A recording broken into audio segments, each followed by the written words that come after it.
আজকে বানাবো একটু মিষ্টি মোমো। মিষ্টি মোমোর জন্য বাড়িতে অনেকটাই দুধ ছিল, সেই দুধটাকে একদম ক্ষীর করে নিয়েছি। চিনি দিয়ে ভালো করে ক্ষীর করে শুকনো শুকনো একদম ক্ষীরের মতো করে এই যে এইভাবে একদম মাখা সন্দেশ যেরকম হয় মাখা মাখার ভাব করে নিয়েছি। আর ওদিকে ময়দাটাকেও আগে থেকে ভালো করে মাখিয়ে রেখে দিয়েছিলাম চাপা দিয়ে। এখন বেশ খুব সুন্দর নরম হয়ে গেছে। আগে হচ্ছে যে লেচি কটা কেটে নিই, লেচি কটা কেটে নিয়ে তারপরে হচ্ছে যে একটা একটা করে বেলে বানিয়ে নেবো।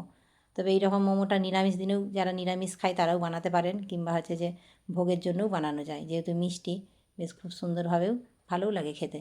এই যে চলুন, তবে আমি ভালো করে মোমোর শেপটা দিতে পারি না ভাঁজগুলো, তবে চেষ্টা করি, না পারলে ঘুরিয়ে ঘুরিয়ে লাস্টে মোদকের মতো করে দেবো। ওদিকে গরম জলটাও চাপিয়ে দিয়েছি। গরম জলটা হচ্ছে যে ফুটতে ফুটতে এদিকে সমস্ত মোমোগুলো আমার হয়ে যাবে, তারপর হচ্ছে যে ভাপিয়ে নেবো। চলুন, এই যে কিন্তু হলো না, এই ঘুরিয়ে ঘুরিয়ে মোদকের মতো করে নিয়েছি। এবার একে একে সমস্তগুলোই করে নিই।